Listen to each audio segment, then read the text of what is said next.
இப்போது இதில் நம்ம செய்யக்கூடாத விஷயங்கள் என்ன அப்படின்னு பார்த்தோம்னா, பல்லோட வேர் பகுதியை நம்ம க்ளீன் பண்ணும்போது முடிஞ்ச அளவுக்கு தொடவே கூடாதுங்க. ஏன்னா அதில் எல்லா விதமான செல்ஸும் இருக்கும். அதை நம்ம தொட்டு ஸ்க்ரப் பண்ணி க்ளீன் பண்ணிட்டா அதுக்கப்புறமா அந்த பல்லு உயிரோடு இருக்காது.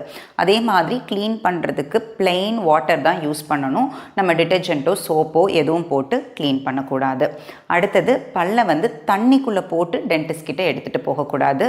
பால், சலைன், இளநீர் இல்லை எதுவும் கிடைக்கலன்னா எச்சில்ல தான் போடணும். தண்ணிக்குள்ளே போட்டு எடுத்துகிட்டு போனோம் அப்படின்னா அந்த பல்லை காப்பாற்ற முடியாமலும் போகலாம். இப்போது இந்த மாதிரி எல்லா கீழே விழுந்த பல்லையும் அந்த இடத்துல வச்சு காப்பாற்றிட முடியுமா அப்படின்னு கேட்டால் அது முடியாது.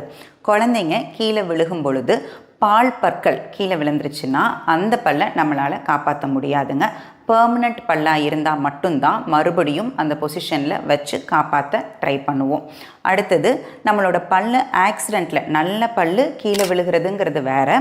இல்லை ஈறு நோயினாலேயோ இல்லை சக்கரை நோயினாலேயோ பல்லு ஆடி விழுந்துருச்சுன்னா அந்த பல்லை மறுபடியும் அதே இடத்துல வச்சு நம்மளால் காப்பாற்ற முடியாது. அடுத்து ஆக்சிடெண்ட்டில் கீழே விழுந்த பல்லு முழுசாக இருக்கணும். அது ஏதாவது ஒரு இடத்துல உடஞ்சிருந்துச்சு அப்படின்னாலும் மறுபடியும் நம்மளால் அந்த பல்லை அந்த பொசிஷனில் ஃபிட் பண்ண முடியாது. இப்போது இந்த மாதிரி ஆக்சிடெண்ட்டில் விழுந்த பல்லை நம்ம டென்டிஸ்ட் கிட்ட எடுத்துகிட்டு போய் அதை மறுபடியும் அந்த பொசிஷனில் வச்சு நம்ம சரி பண்ணிட்டோம்.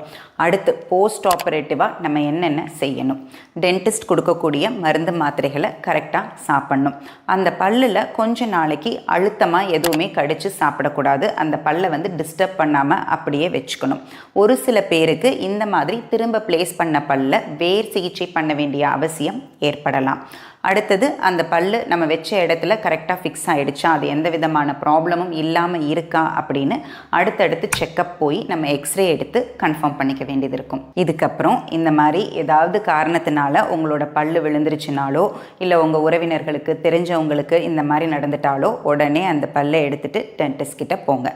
எந்த அளவுக்கு நம்ம சீக்கிரமாக போகிறோமோ அந்த அளவுக்கு அந்த பல்லை காப்பாற்ற முடியும்.